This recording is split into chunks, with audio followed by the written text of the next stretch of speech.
Assalamualaikum warahmatullahi wabarakatuh. Halo teman-teman, di video kali ini kita akan mengerjakan latihan soal TWK CPNS 2023 dan video ini video yang ke-102. Soal pertama, setelah bermunculannya berbagai organisasi pemuda terpelajar, kemudian rasa nasionalisme bangsa Indonesia bangkit, lalu muncullah suatu momen yang menjadi titik kesadaran bangsa Indonesia yang majemuk ini untuk berjuang bersama dalam satu semangat nasionalisme yang sama dengan tujuan mencapai kemerdekaan Indonesia. Momen tersebut adalah A. Konferensi Meja Bundar, B. Perjanjian Bongaya, C. Sumpah Pemuda, D. Rengas Dengklok, E. Perang Gerilya. Momen ketika terjadi atau muncul suatu momen yang menjadi titik kesadaran bangsa Indonesia yang majemuk untuk berjuang bersama dalam satu semangat nasionalisme dengan tujuan mencapai kemerdekaan Indonesia, yaitu di antara kelima pilihan ini, momen itu adalah momen Sumpah Pemuda. Soal nomor 1 jawabannya adalah pilihan C. Soal nomor 2. Tidak bermewah-mewahan dan bersikap hemat adalah contoh pengamalan Pancasila sila ke A pertama, B kedua, C ketiga, D keempat, E kelima. Tidak bermewah-mewahan dan bersikap hemat merupakan pengamalan dari sila kelima. Berikut pembahasan mengenai butir pengamalan sila kelima. Pertama, mengembangkan perbuatan yang luhur yang mencerminkan sikap dan suasana kekeluargaan dan kegotong royongan. Yang kedua, mengembangkan sikap adil terhadap sesama. Yang ketiga, menjaga keseimbangan antara hak dan kewajiban. Yang keempat, menghormati hak orang lain. Yang kelima, suka memberi pertolongan kepada orang lain agar dapat berdiri sendiri. Yang keenam, tidak menggunakan hak milik untuk usaha-usaha yang bersifat pemerasan terhadap orang lain. Yang ketujuh, tidak menggunakan hak milik untuk hal-hal yang bersifat pemborosan dan gaya hidup mewah, sesuai dengan soal yang ada pada soal nomor 2. Yang kedelapan, tidak menggunakan hak milik untuk bertentangan dengan atau merugikan kepentingan umum. Yang kesembilan, suka bekerja keras. Yang kesepuluh, suka menghargai hasil karya orang lain yang bermanfaat bagi kemajuan dan kesejahteraan bersama. Yang kesebelas, suka melakukan kegiatan dalam rangka mewujudkan kemajuan yang merata dan berkeadilan sosial. Jadi, soal nomor 2, tidak bermewah-mewahan dan bersikap hemat merupakan contoh pengamalan Pancasila sila ke-5. Jawabannya adalah pilihan E. Soal nomor 3. Salah satu bentuk pencampuran unsur Hindu-Buddha dengan unsur budaya Islam pada bentuk bangunan masjid kuno di Indonesia adalah A. Bangunan masjid yang selalu menghadap ke timur, B. Bentuk masjid yang bujur sangkar, C. Bentuk atap masjid seperti kubah, D. Arah kiblat bangunan masjid, E. Atap masjid yang berbentuk meru. Yang ditanyakan pada soal nomor 3, salah satu bentuk pencampuran unsur Hindu-Buddha dengan budaya Islam pada bentuk bangunan masjid kuno di Indonesia. Jawaban soal nomor 3 adalah pilihan E, yaitu atap masjid yang berbentuk meru. Soal nomor 4. Berikut ini yang merupakan pengamalan sila ketuhanan yang Maha Esa dalam kehidupan sehari-hari adalah A. Pengambilan keputusan didasarkan oleh musyawarah mufakat, B. Memberikan bantuan kepada korban bencana alam, C. Menjunjung tinggi hak asasi manusia dalam setiap aspek kehidupan berbangsa dan bernegara, D. Rela berkorban demi tanah air dan bangsa, E. Membina kerjasama dan tolong-menolong antar umat beragama saat upacara keagamaan. Pertanyaan soal nomor 4 yang merupakan pengamalan sila ketuhanan yang Maha Esa dalam kehidupan sehari-hari. Jawabannya adalah pilihan E, yaitu membina kerjasama dan tolong-menolong antar umat beragama saat upacara keagamaan.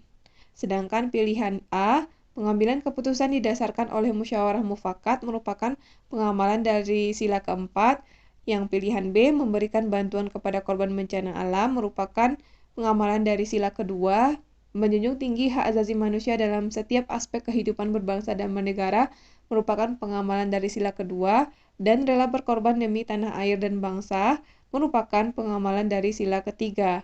Jadi soal nomor 4 jawabannya adalah E. Soal ke-5.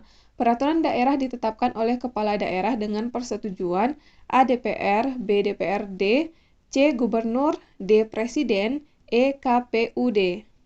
Yang ditanyakan adalah peraturan daerah ditetapkan oleh kepala daerah dengan persetujuan.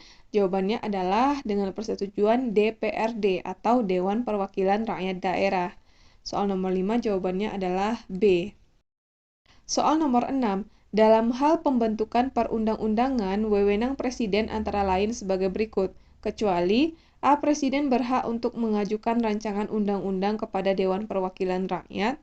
B. Presiden menetapkan peraturan pemerintah untuk menjelaskan undang-undang yang sudah ada sebagaimana mestinya. C. Setiap rancangan undang-undang yang dibuat oleh Presiden akan dibahas dalam rapat DPR dan disahkan jika disetujui oleh anggota rapat.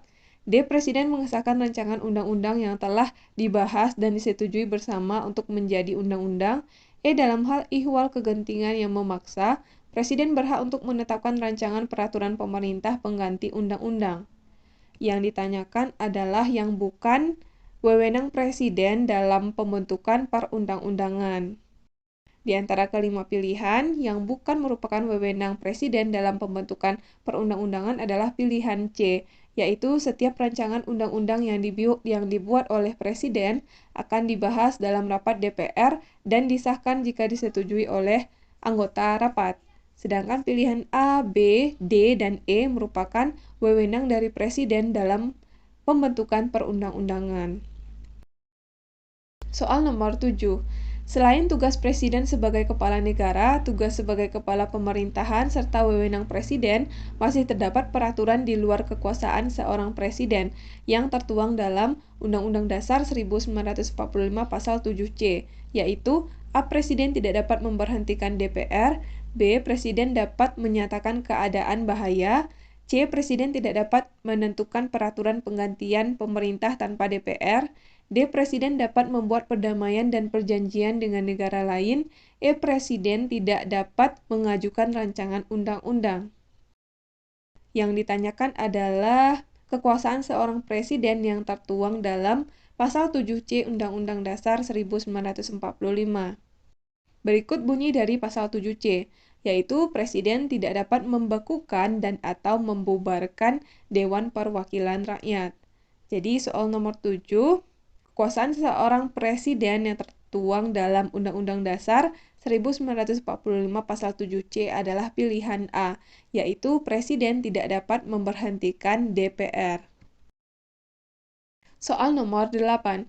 Sifat-sifat Undang-Undang Dasar 1945 adalah sebagai berikut kecuali A. Sifatnya kaku dan rumusannya jelas sehingga Undang-Undang Dasar 1945 bersifat mengikat. B. Berfungsi sebagai alat kontrol terhadap norma-norma hukum positif yang lebih rendah dalam hierarki tertib hukum Indonesia. C. Dapat dikembangkan sesuai dengan perkembangan zaman. D. Memuat norma-norma, aturan-aturan, serta ketentuan-ketentuan yang dapat dan harus dilaksanakan secara konstitusional. E. Undang-Undang Dasar 1945 memiliki kedudukan sebagai peraturan hukum positif yang tertinggi dalam tata peraturan Indonesia. Yang ditanyakan adalah yang bukan merupakan sifat dari Undang-Undang Dasar 1945. Berikut pembahasan mengenai sifat-sifat Undang-Undang Dasar 1945. Yang pertama, bersifat tertulis dan memiliki rumusan yang jelas. Undang-Undang Dasar 1945 adalah hukum positif yang mengikat baik bagi pemerintah sebagai penyelenggara negara maupun bagi setiap warga negara. Yang kedua, bersifat singkat dan supel. Undang-Undang Dasar 1945 memuat aturan pokok yang dapat dikembangkan sesuai perubahan zaman dan memuat hak asasi manusia. Yang ketiga, berisi norma-norma, aturan-aturan, dan ketentuan-ketentuan yang dilaksanakan secara konstitusional. Yang keempat, dalam tertib hukum Indonesia, Undang-Undang Dasar diartikan sebagai peraturan hukum positif yang tertinggi. Undang-Undang Dasar berfungsi sebagai alat kontrol terhadap norma hukum positif yang lebih dalam hierarki tertib hukum Indonesia. Jadi, berdasarkan soal nomor 8, yang bukan merupakan sifat-sifat Undang-Undang Dasar adalah pilihan A, yaitu sifatnya kaku dan rumusannya jelas sehingga Undang-Undang Dasar 1945 bersifat mengikat. Seharusnya adalah dia bersifat tertulis dan memiliki rumusan yang jelas, bukan bersifat kaku, tetapi bersifat tertulis. Makanya jawaban soal nomor 8 adalah pilihan A. Soal nomor 9. Prinsip-prinsip dasar demokrasi telah tercermin dalam kehidupan masyarakat desa, terutama pada saat mengatasi pekerjaan yang membutuhkan tenaga bersama, yaitu dengan cara di bawah ini kecuali A. Partisipasi, B. Berdoa, C. Kerja bakti, D. Gotong royong, E. Sumbangan. prinsip dasar demokrasi yang tercermin dalam kehidupan masyarakat desa pada saat mengerjakan atau mengatasi pekerjaan yang membutuhkan tenaga bersama. Yang di sini di bawah ini kecuali yang ditanyakan yang bukan. Karena yang ditanyakan yang bukan, maka jawabannya adalah pilihan B, yaitu berdoa. Sedangkan partisipasi, kerja bakti, gotong royong, dan sumbangan merupakan salah satu prinsip-prinsip dasar demokrasi yang tercermin dalam kehidupan masyarakat desa pada saat mengatasi pekerjaan yang membutuhkan tenaga bersama. Jadi soal nomor 9 jawabannya adalah B. Soal nomor 10.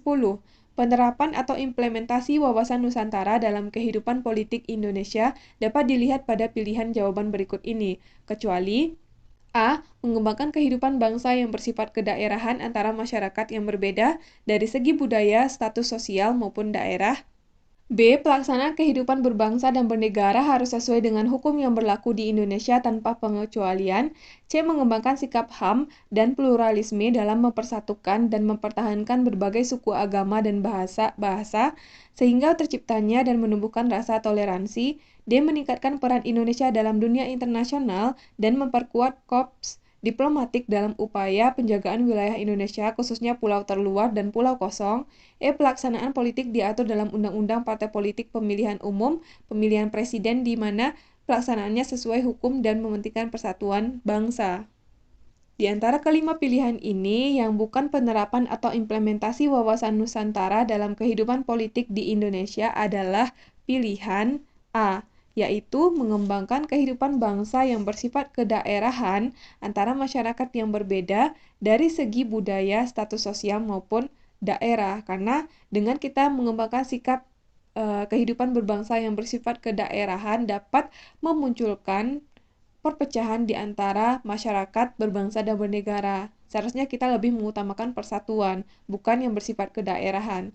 Jadi soal nomor 10 jawabannya adalah pilihan A. Oke, sekian video kali ini. Kita udah selesai bahas 10 soal. Mudah-mudahan video ini bermanfaat untuk teman-teman semuanya. Terima kasih udah nonton sampai selesai dan sampai ketemu lagi di video selanjutnya.